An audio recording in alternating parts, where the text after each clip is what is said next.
Hey, you guys, we're live. Welcome to another very special episode of VPR Radio with your girl, Qianathegoddess, and the incredible, the one and only DJ FMI. Hi, partner. How you doing, Key? How are you feeling today? I'm feeling a little fabulous today, I gotta say. You know, the sun is shining. I woke up feeling really grateful, and there's just big things ahead. I'm feeling really positive about our conversation today because I feel like it's going to open eyes of some people that don't like to have the conversation around race. And we're not going to, we're positive people. So all we do is spread that energy. We're here to bring a new scope of perspective to this conversation, not to say, pointing fingers or being erratic or hostile in our behavior. So I just want to preface the conversation with that because a lot of times people are uncomfortable about it, but it's the elephant in the room that has to be discussed. Hey, T Money, what's up? Welcome, welcome, welcome. What's going on, everybody that's tuning into our live stream right now? I can't see you, but I'm feeling you. I'm going to make sure I open up my phone in a few minutes so I can respond back to you guys. But yeah, Kiana, the discussion needs to be had. You know what I mean? And just looking back on COVID and how like everything was ramped up, Black Lives Matter, then counter, all lives matter. The discussion needs to be had. All right. Yeah. I wanted to also tap into, do you think the administration that is in right now, or the last administration, ignored all the racial issues, whereas this administration kind of doing the same thing, but in a different way? I mean, did people really expect, though, for President Biden to come in and like fix or stop racism? We cannot neglect the fact that he was blatantly racist in the 70s and helped to put so many people of color in jail for small, minor infractions in legalities, right? So ignoring that, 40 years later is unsound. I don't think that it's smart. And that's why when it comes to politics, I feel how I feel. Because let's give VPR the definition of politics, Kiana. Please go ahead. So politics for me is the trickery of politicians coming in and saying they're going to make all of these promises, maybe a list of 20 different things, especially when they're talking to specific groups of people, right? It's just like with an artist, right? You're not going to, if you have an audience that ranges from 15 to 58, right? When you're performing for your 45 to your 58-year-olds, it's going to be different than the songs you perform for the 15 to the 25-year-olds. You know what I'm saying? It's going to be a different kind of vibe. And so that's what they do. They trick. They promise this for these people. They promise this for these people. They promise everybody something because they want all the votes. They need them votes. They need the votes from the Republicans. They need the votes from the rich people. They need the votes from the people that are impoverished. They need the people that are urban. They need the people that are in the suburbs. They need the people that are in the rural areas, that are the farmers. They need the people that are the good old boys. They need the people that are the Americans. They need the people that are unsure about their vote. They need everyone. Yeah. Okay? So they're going to promise everyone all sorts of things that make you say, yes, I'm going to vote for this person. Hey, look at it right now. Look at New York City right now. We have Mayor Adams, you know what I mean? And New York City is spiraling. It is spiraling with what we're trying to bounce back from COVID. The crime rate is up. The streets are dirty. And that's not what we're paying for. Our taxpaying dollars for the people that do reside in New York City, for people that reside in America, your taxpaying dollars should be utilized properly. And with this, the way I'm watching New York City spiraling out of control and we're not addressing that, that's just another thing up on my list of why these politicians and these officials need to be checked. They need to be called out. Even if they said something in the beginning and they're not following through with it, we need to bring that back up to them. Let's not just continue and say, oh, they're going to fix it. Oh, they're going to fix it. I pay taxpayer dollars. Oh, they're going to No. People don't pay attention long enough. And thank you for the correction. It was the 90s during the assault rifle and crime bills. But I know his racism goes back to the 70s for sure, with a lot of commentary that he had. But this is going to continue to happen. People aren't even paying attention to things long enough to remain mad. So even like with what JD is talking about, right? Where a lot of after George Floyd, which was just one killing of many of our Black men and women, right, by police officers. And there was rampant outrage, not just in United States, but all over the world, right? People were literally outraged because if you couldn't be outraged watching a man slowly die for 9 minutes, then you're not a human, right? So there was a lot of outrage. The Black Lives Matter, people joined forces, and a lot of white people began to open their eyes to how unfair and how much inequity, comes toward people of color, and the violence, right? And then it died down. Okay. And then we moved on to other things. No, Qiana. And now Rihanna's pregnant with A$AP Rocky's baby. And then, you know what I'm saying? Whatever's going to catch the eye and have people, or they were upset at the baby, right? So there was the LGBTQ outrage. That was a week. That was a month. It was Lizzo before that. You know what I'm saying? It was Tory Lanez before that. You get what I'm saying? And I do feel like our news networks and some of our the places that we do go for information, they're gonna make a pimple bigger than what it is. Of course, I say that by saying if they could get that click, they'll make the caption say the craziest thing, but it will get, even if it affects the people negatively that they're speaking upon, even if they come out and it proves that things that were said weren't true, it doesn't matter. We live in now this society where it's like, I'm going to focus on that headline, and that headline is it. Well, especially if it comes across negatively, because unfortunately, that's what people are being triggered to respond to. They want to see the downside of people. It's just, the mindset. If I could scoop up my kids and stuff and just like go to the moon right now and just like, with a man, start a new civilization. Elon Musk would help you. He probably got like one of those rocket ships somehow. Word. Elon stays making his visits. You know what I'm saying? You see what he was doing. But yeah, you're right. You know what I'm saying? Qiana, I don't blame you, because I just feel like, the saying, it takes a village to raise a child. And I get not everyone has to like believe in that, but we have gotten so far from the village, meaning we are just so to ourselves. We are just becoming more and more agitated to amongst one another in every fashion or form, color, war. It's just getting to a point where it's just like, yo, you don't like what I like? I don't like you. That's it. There's no middle ground anymore with anything. And that's the scary part. Yeah, because we're in a microwave society, so people are starting to treat each other like they're all replaceable. And don't get me wrong, some people are definitely replaceable. Some people come into your life, you learn a lesson, and they get replaced or, upgraded, right? Some people come into your life and they're there forever, but if you don't treat people with mutual respect, first of all, it starts with self-respect, right? If you don't love yourself, you don't respect yourself, you can't treat others accordingly. But the way that a lot of children are being raised is not to love and respect themselves. And it carries over into all cultures, but more honed in for sure on people of color and people that are impoverished. Because I was literally just having this conversation yesterday about how the lack of opportunity is what creates the inequity. Even if we go back to housing and, white people that were able to purchase homes in the 1920s and 30s and 40s for $6,000 and $10,000 in New York City. Those homes are now worth $600,000, $700,000. And they've been passed on because those were great grandparents that passed on. And the grandparents that now probably at the verge of passing on to the parents who are then going to pass it on to their children. That's generational wealth. That's generational security. We don't have that at all. Don't grow up that way when you don't have the opportunity. So my friend and I were discussing how if he would have stayed in Brooklyn growing up, it would have been a whole different perspective. And I said to him,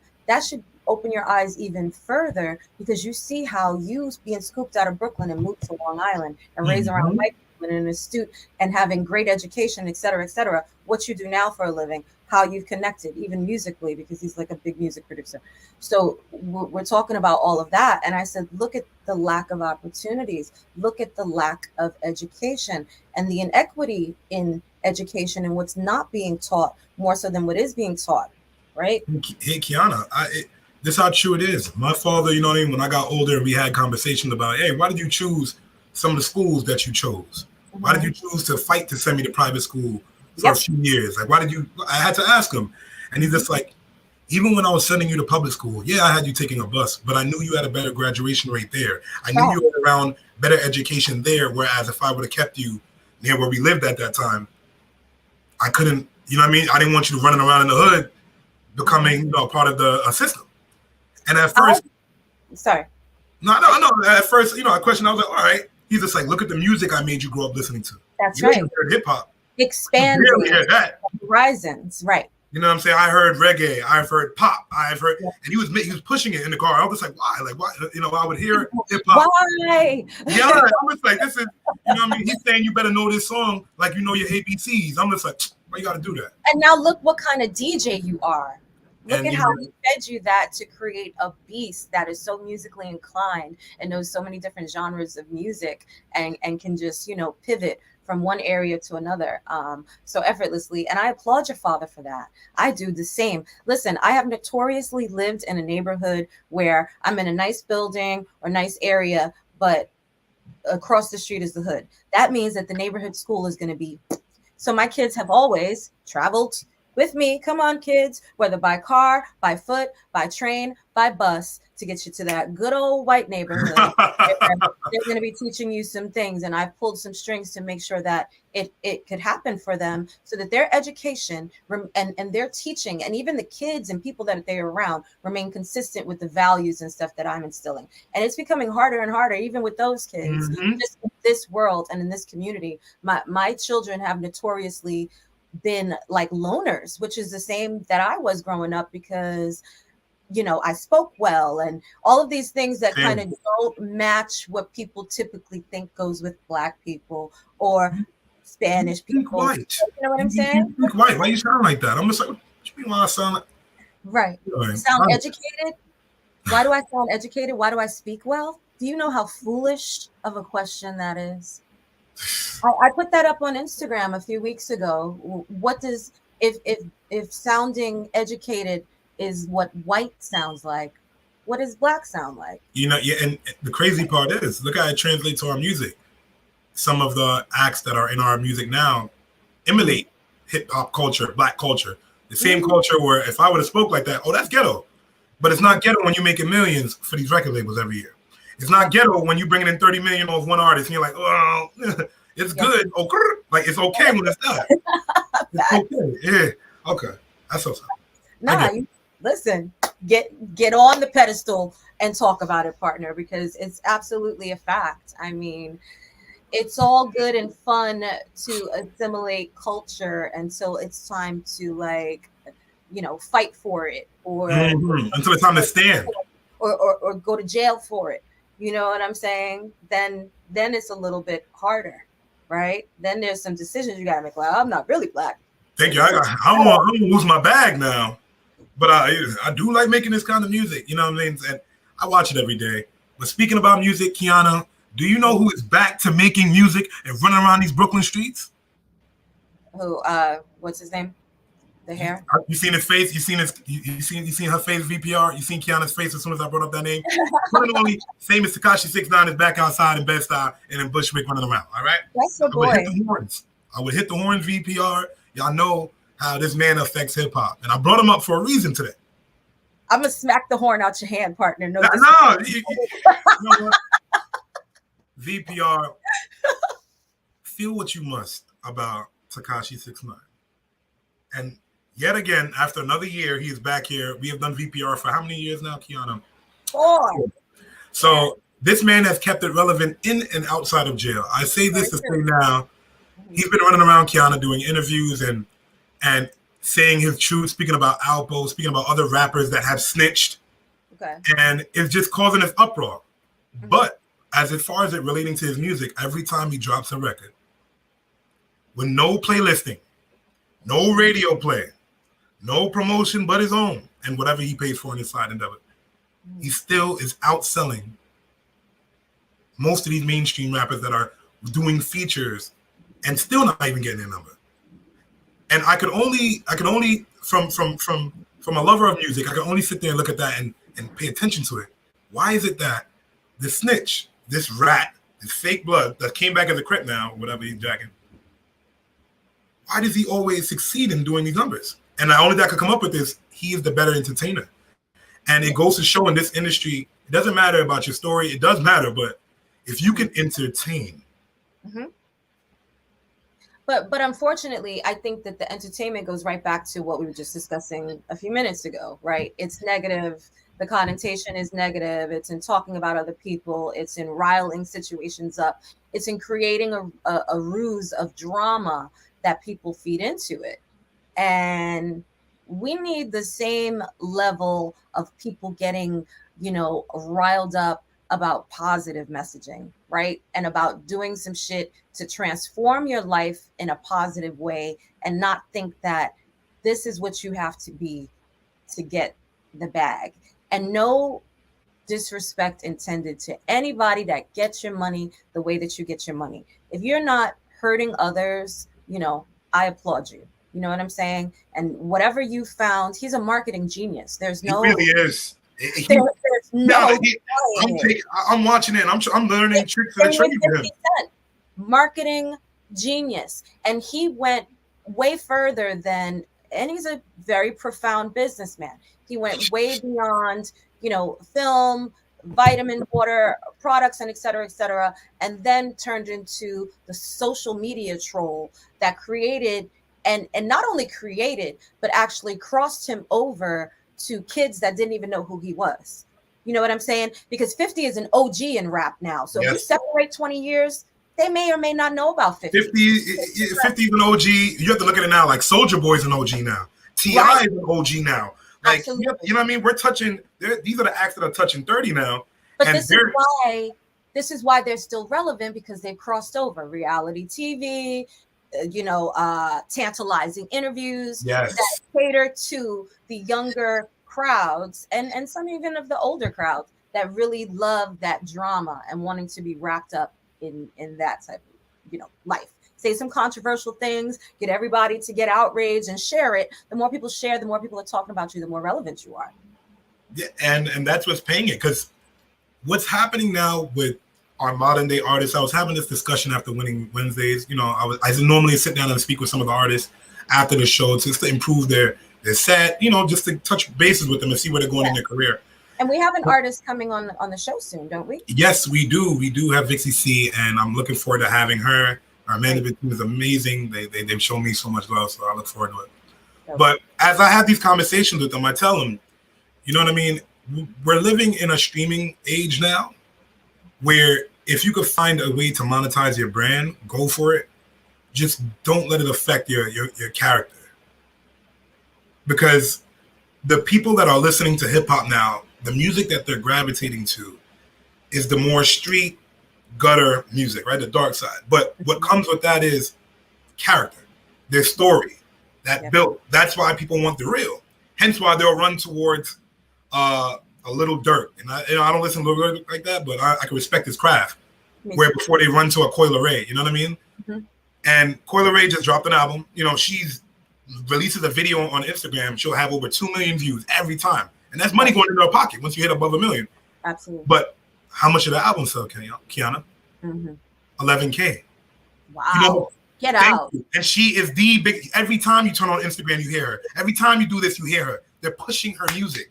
That conversion rate is really bad. She needs to marketing. See, the last freshman class that graduated, I would say from the freshman XXL, were more social media lights. And that's what hip hop is becoming. Who can put on the biggest show? Coi Leray, half the time when I turn on my Instagram, she's always naked. And I'm not knocking it. Right. But why is your album selling 11K? You're getting 2 million per view on all your videos. You're getting 2 million on your Instagram videos. 30-second videos, you're getting money off of for having 1 million. But you can't even get 11K. So the music isn't translating somehow. And that's like, and that's the divide. Put her clothes back on and try it that way. You know what I'm saying? Like, and you know what I'm saying? Just give it a shot. My father going through it still too, because he was caught on the phone with a person that was in the transgender community, and they're trying to call him or that. But so it's going to show now. We are at an age where headlines and your clout still doesn't even equate to your sales. You got to have some kind of substance. That's right. Something where people want to come back and listen to that music for. And that's what I appreciate about Mekon and what they do between machine learning and AI learning and teaching these artists how to convert, you know what I mean, and create super fans, because it's a process to try to turn people that are watching you into people that are actually purchasing. But I see that our guest has slipped in.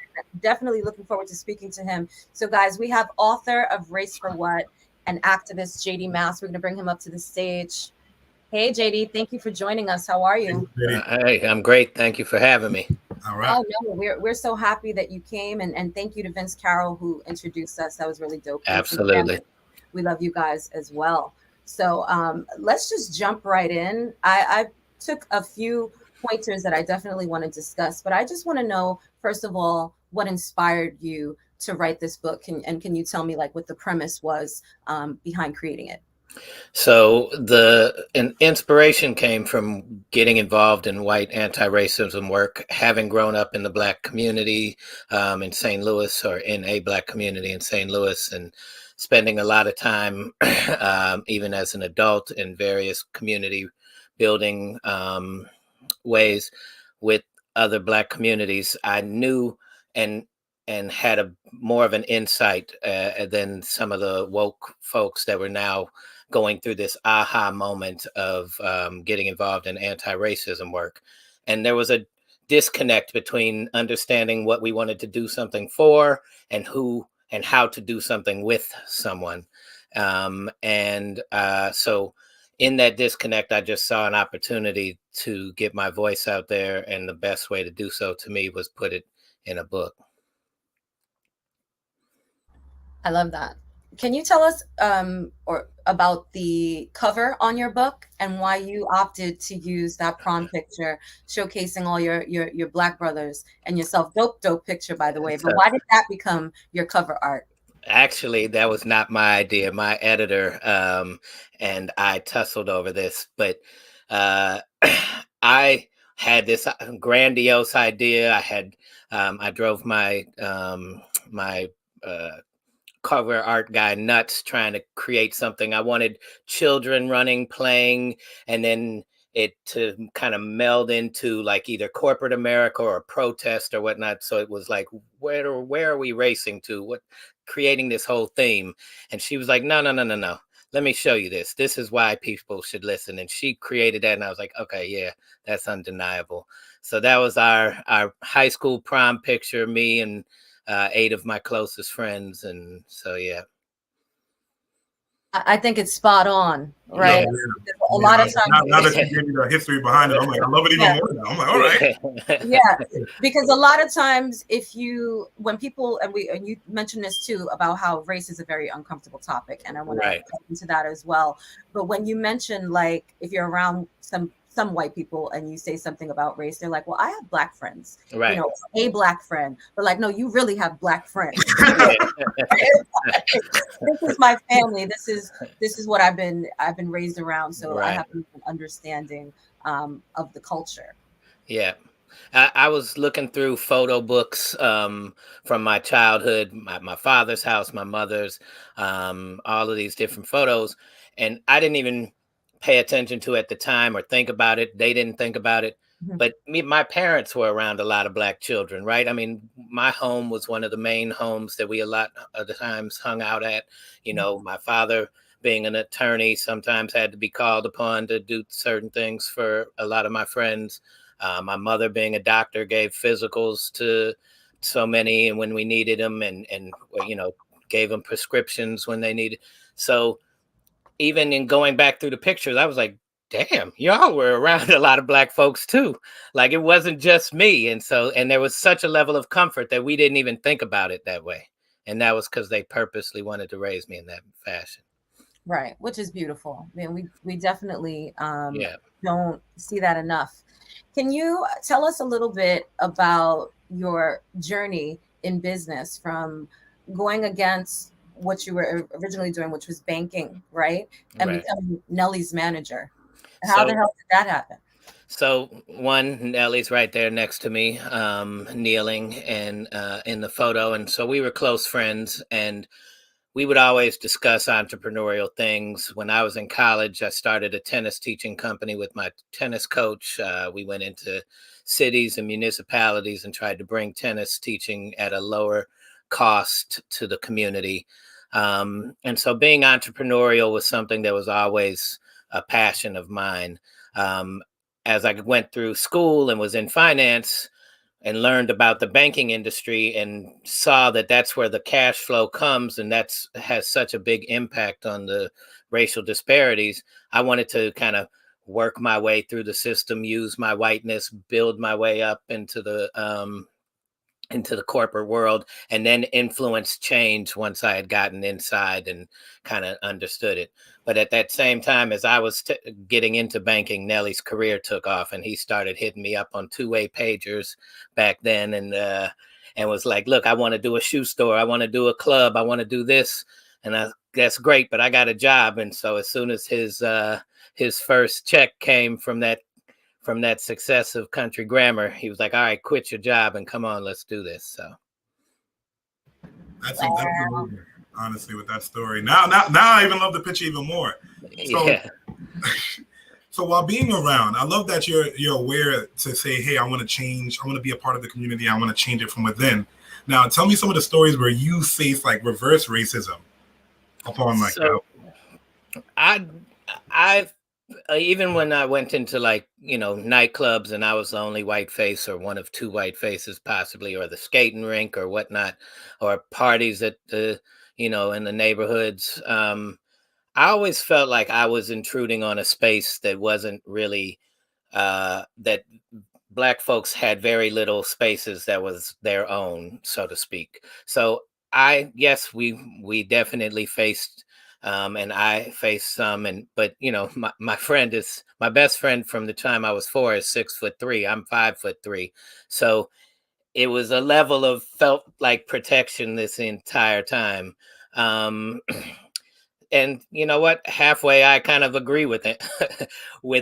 I told my daughter's mom when she was saying, you can't meet my uncle, he'd be mad at me for dating a white man. I was like, I'm mad at you for dating a white man. Shoot. So I kind of understood it and related to it. Like there was very little space in this country carved out where Black folks could just be themselves.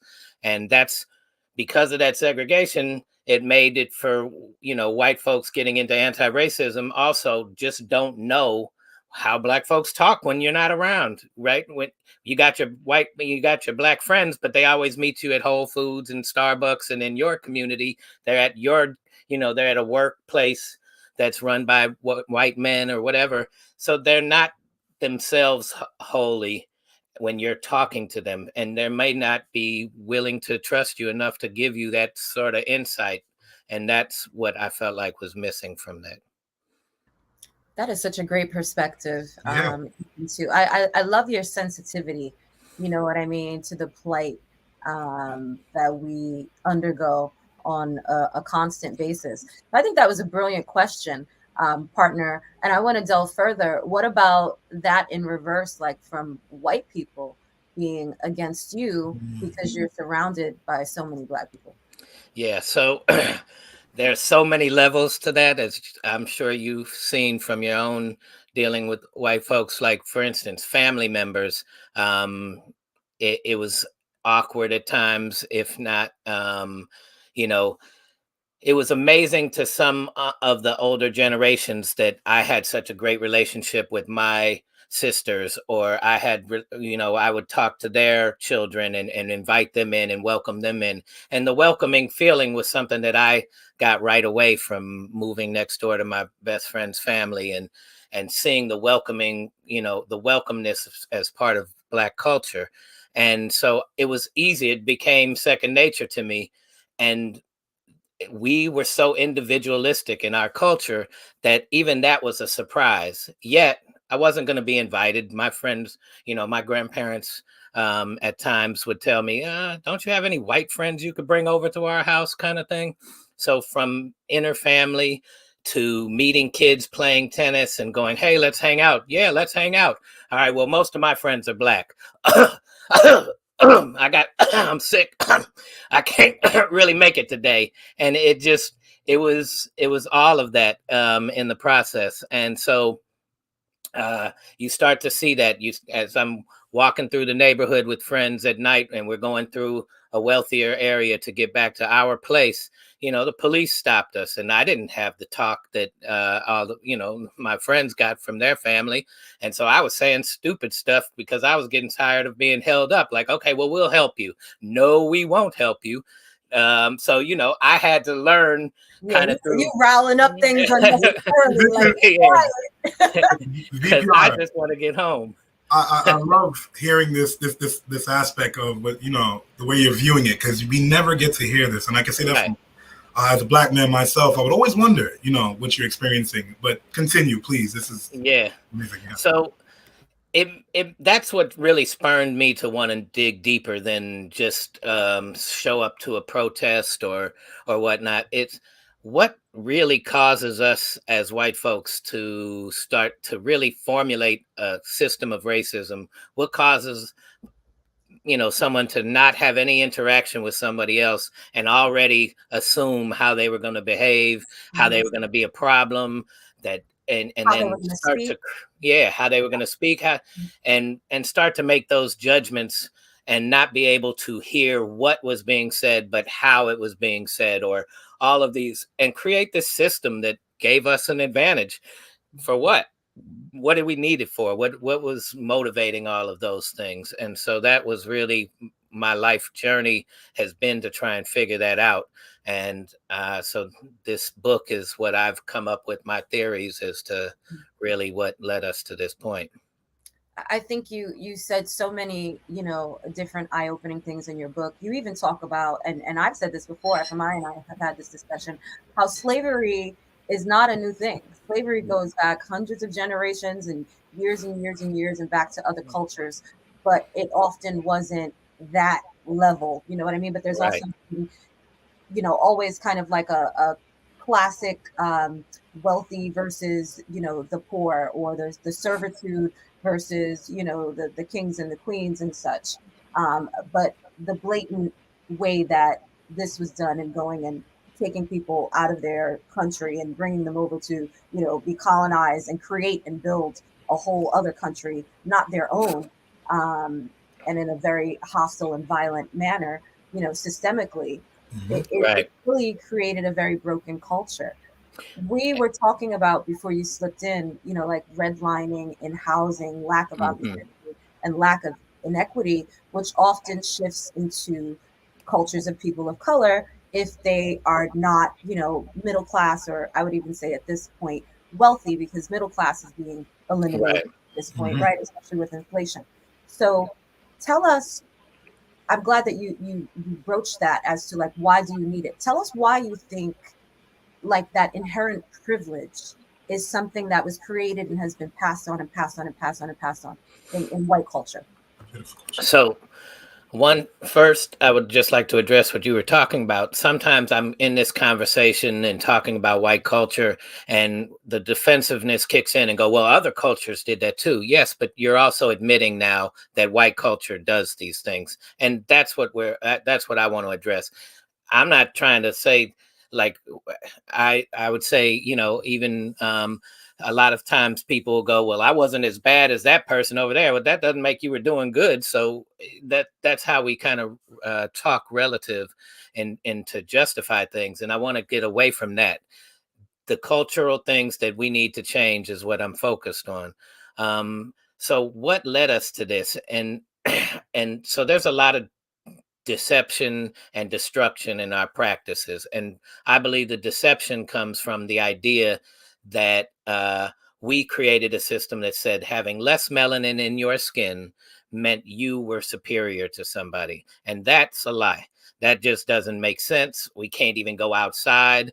Before we had all of these, cell phones and ability to stay in and play video games and think of the world under cars and planes and buildings. Being outside was very important when this was starting, this process was starting to create these societies. And so if you can't be outside, then you can't be as connected to the planet. And also, we ended up in areas that had less resources.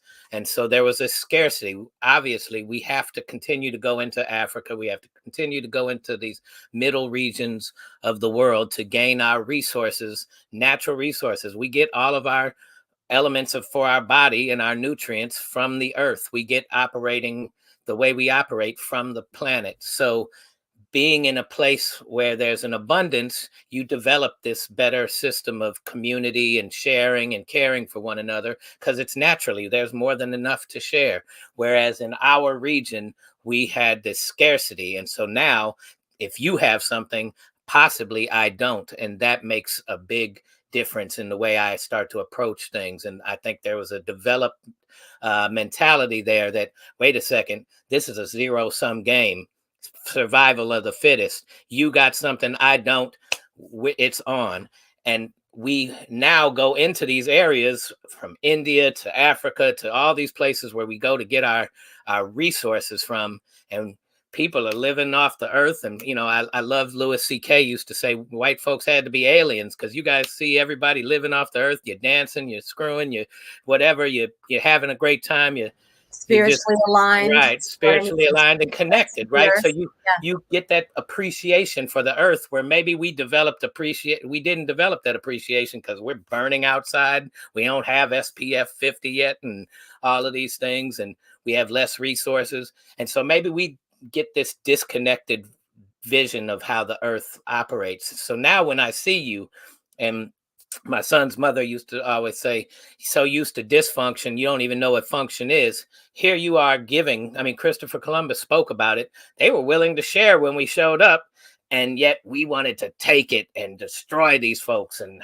cause like, no, this is ours. And now it worked for us. And so now we justify it. Okay, oh, this is working. This is how we need to go about building societies, right? And so we come in and colonizing these areas to take from them when everybody was willing to share. Like, come on in, man, the party's fine, it's fun over here. Let's, like, what are you doing? Mm-hmm. And so we approached it from that, and it's never been stopped, and it's just continued to grow and been rejustified over and over again.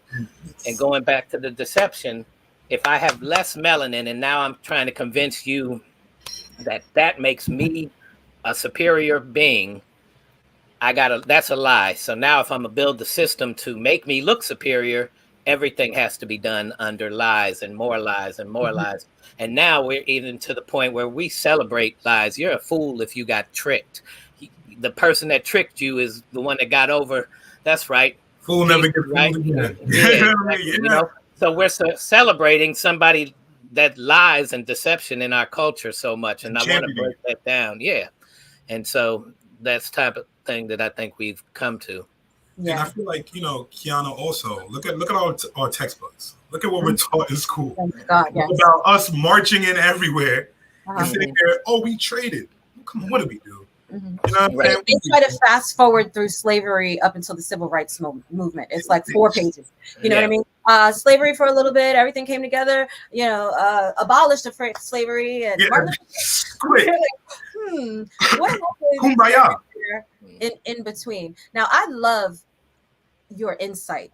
I want you to tell people about your journey to Israel and studying with the African Hebrew Israelites. And you went in. You're not playing games on doing your research and saying, I want to understand race relations. I want to understand how racism was created. I want to understand the mindset. I want to get to the root of it, so maybe we can make some positive changes. You did your due diligence. Right. Please talk about that experience. So through Nelly, I met through his uncle who lived in Israel. I met the African Hebrew Israelites who formed a community in Israel called the Kingdom of Yah, and came back saying, hey, well, we're the original Hebrew Israelites that wrote these documents that we now call the Torah, the Bible, and so this is about us and our stories. And we're here to show how to live off the land and be peaceful, and how these stories actually were created for us as a guide to live correctly with the earth. And and so as I met them originally, it was because I was going through a change in my diet to a more vegan diet, and they were the only one with a vegan restaurant here in St. Louis. And so we continued to talk, and I met Nelly's uncle and had deeper conversations. He kept telling me to come to Israel and see it. So when Nelly and I split ways, and my grandmother invited me to come with her and all of her retired friends to Israel, besides feeling like her, entertainment, we went down there, and I had to negotiate a chance to go and see the Hebrew Israelite community. And when I got there, it was eye-opening for me. It was a level of peace. Can you tell us about that negotiation? Because that sounds yeah. So I called up Amikam, that's Nellie's uncle's name, and I said, hey, I'm going to Israel for 12 days with my grandmother and her friends. And he says, all right, great. You got to do about 3 or 4 days in the community. I said, okay. Call up my grandmother. Hey, we're going to go there. I'm going to take about 3 or 4 days and go, to this Hebrew Israelite community. Oh, no, we only have 12 days. That's not even long enough to see Israel. No. That's not going to happen. You can go back on another time. Like, wait a second. Now I'm going all the way over here. I got to at least go see them. So, okay. After further negotiations back and forth, I was able to get about a half of a day out of her.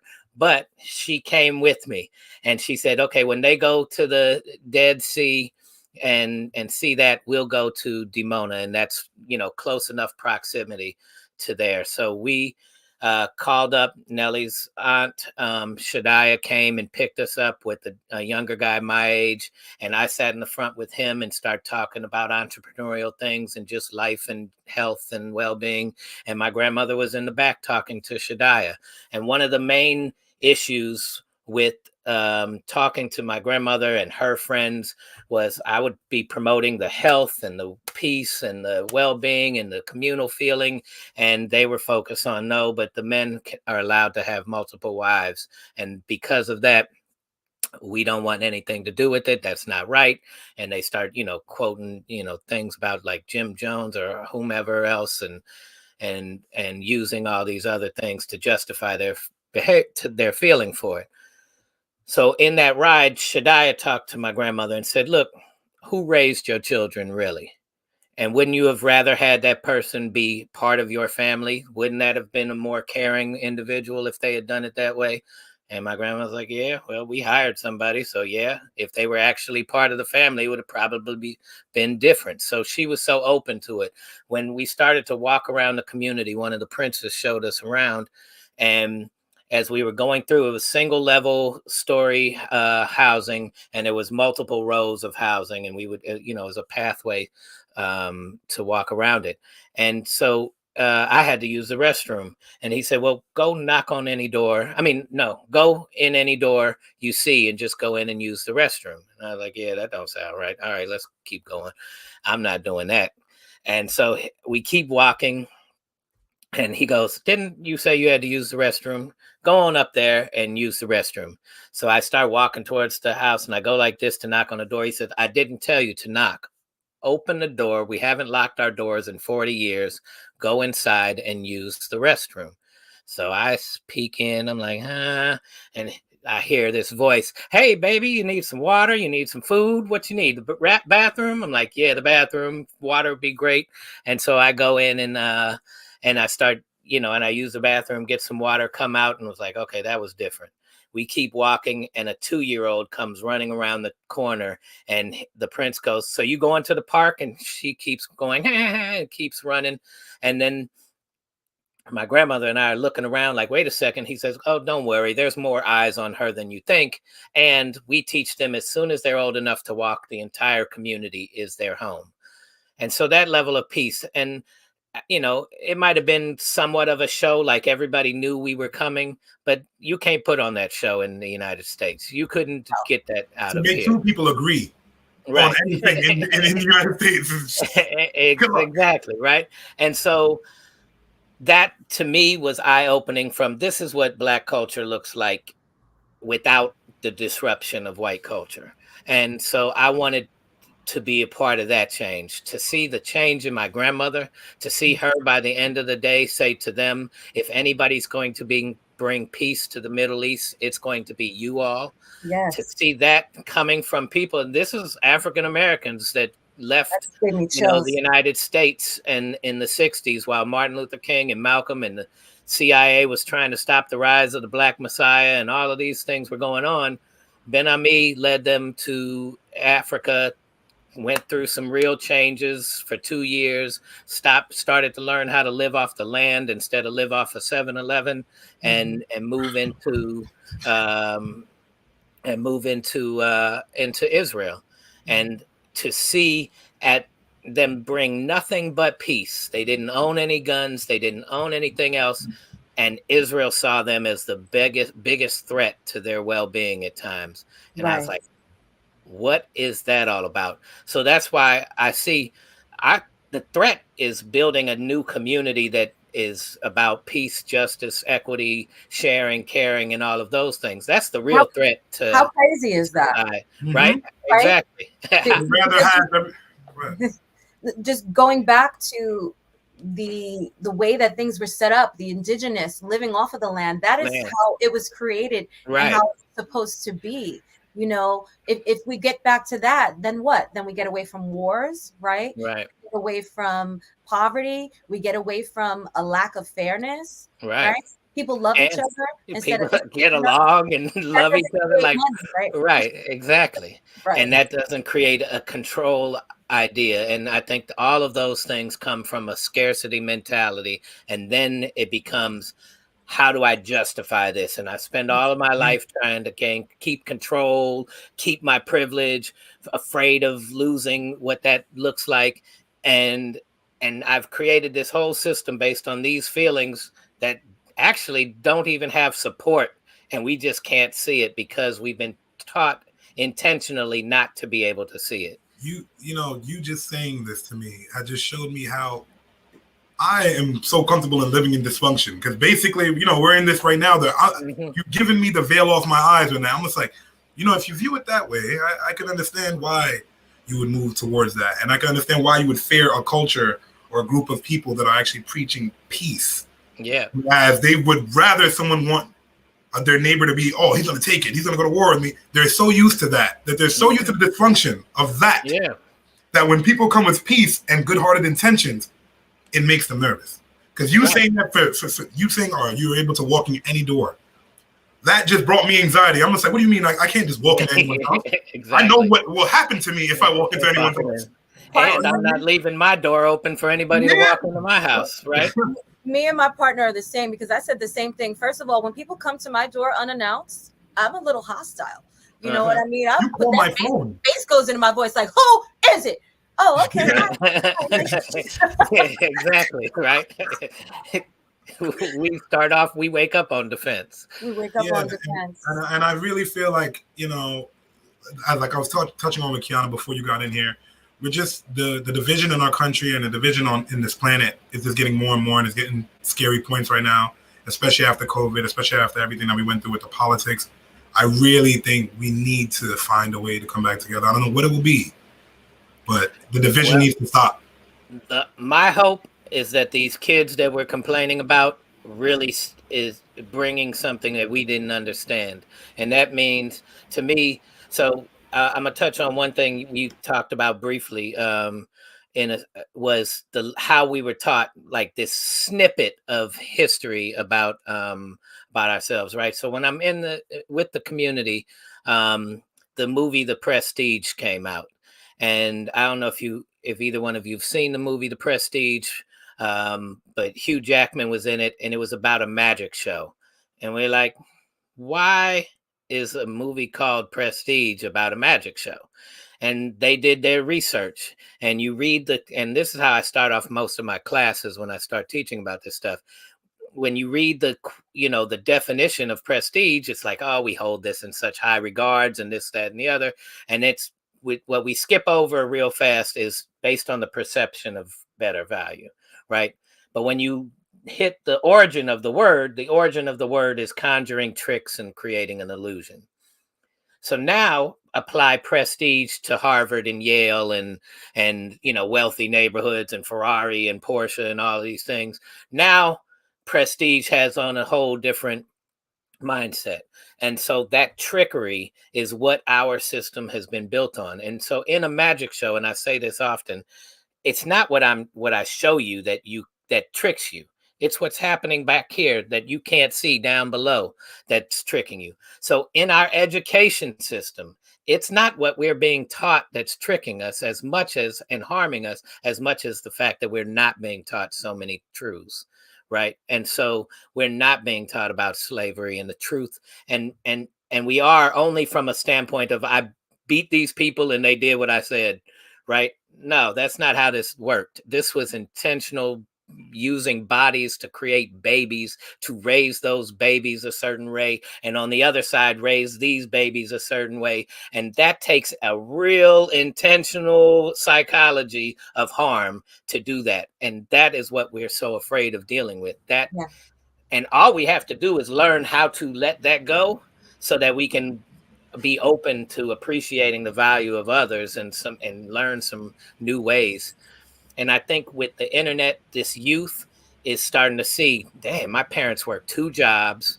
They're always angry. They aren't together. They this, that, and the other. There's so much dysfunction. And we're sitting here going, oh, these lazy kids don't want to work. Nah, they don't want to do this anymore. This is not working.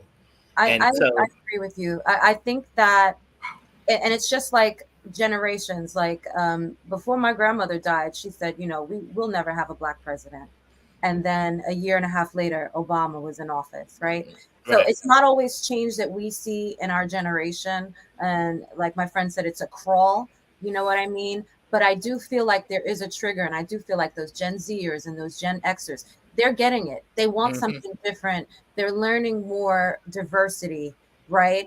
And if we can hit them with all of the knowledge and the positivity and how to change that mindset, white and Black and brown and yellow and all cultures and colors of life, we can really implement some real change. And they have access to information that we didn't. So we got our deceptive information. We were in the magic show in our book, in our schools or in the media. Now they got this internet and these phones and everything. And, so when I was substitute teaching while I was going through my doctorate, these kids in the 6th grade were like, Mr. Mass, what do you think about the Illuminati? And I'm like, you don't know anything about the Illuminati. But what I hear is you're willing to challenge, well, we've been learning this and right. And so they're trusting more about what they learned there, which can be scary too. But it also gives them a greater opportunity to see this system isn't working. Right. Do your research on what you don't know. You know what I mean? And I feel like that's where we stop. People get it from the internet, and whether it be Fox News, CNN, MSNBC, he said that. I agree with him. You know what? That's it. Nothing else can be right. Right.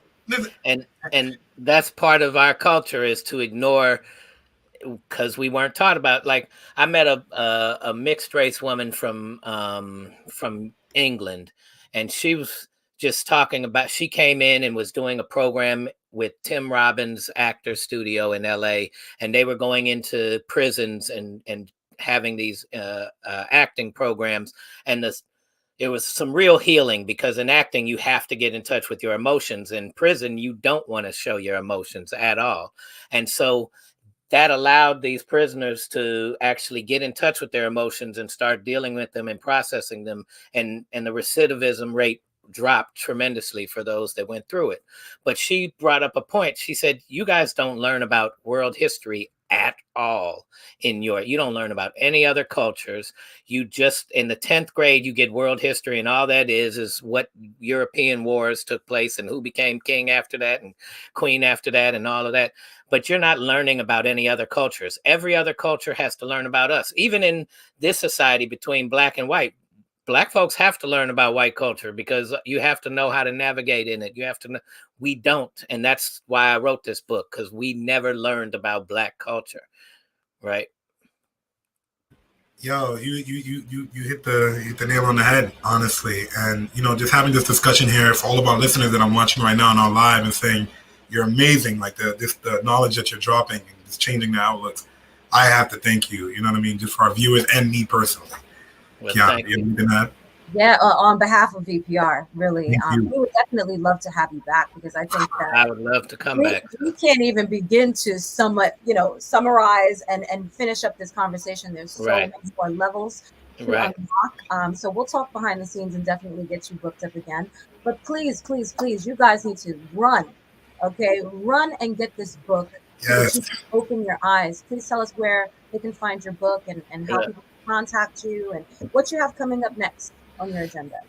So very next, I'm going to the LA Times Festival of Books in LA, and I'm going to be doing some networking I can there.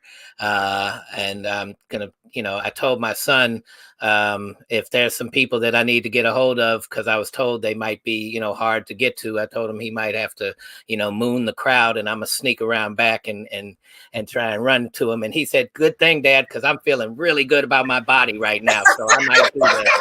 I love it. He's ready to pull it out. Yeah, he's ready to do it. So, but that's first thing. I'm working with a gentleman out here from East St. Louis that has been involved in child trauma and mental trauma. And we're going to be forming a podcast soon and talking about how race was a part of this trauma. And so I'm here for it. I'm looking forward to tuning into that. Yes. We talk about this so frequently. Yes. Oh my God. I cannot wait for that. I'll be listening. I'll be downloading and sharing for sure. And then finally, I'm also, well, not finally, but on the journey, I'm also creating a workbook for these 7 steps to healing that's in the book. And I want to go into college students, especially. I'll take some corporate dollars if they really want to change, but I'm not running around trying to get it for the money.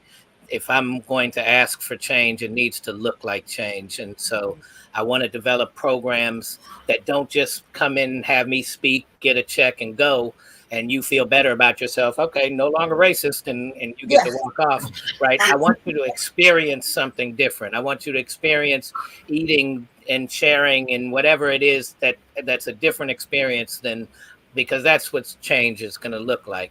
And so I'm looking at developing programming around that.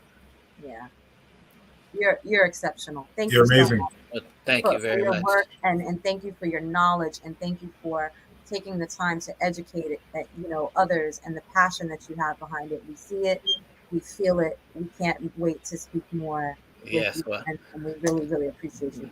This was a great opportunity. Thank you, and thank Vegas for putting this together. Thank you so much. Have a great day, JD. You too. All right, man. Nice meeting you, JD. Nice to meet you. And you guys can go and follow his book, Race for What, on Instagram, raceforwhat.com. You can get the book everywhere. Like you said, it'll be at the LA Times Book Festival soon. So it's going to be great. I mean, what an honor. I knew that this conversation was going to be, next level, but wow. I'm legit walking away from here, VPR, just questioning some of the ways I viewed just racism. And I'm just like, wow, I got to hear from the other side. Mm-hmm. Untamed. You know what I mean? I have Caucasian friends where I see them dance around subjects. I'm just like, I invite you with my Caucasian friends. I invite you with my Black friends. I'll invite you anywhere. And I sometimes have to deal with it in my personal life where I see that they don't invite me places. I'm just like, it's cool. I'm not going to ask them. Heard it. I know what your energy is. But it was beautiful to hear that, VPR. Now, hopefully you picked up something from this episode. Thank you for everyone still on the live watching. Velvet, so many people. Thank you. And yeah. Listen, that's a beautiful way to end the show. We want to wish you all continued love and light. And, remember, be positive. You can make changes. It's all about those small steps and, moving forward with love. So we'll see you here next week. And we love you for watching always. Bye, guys.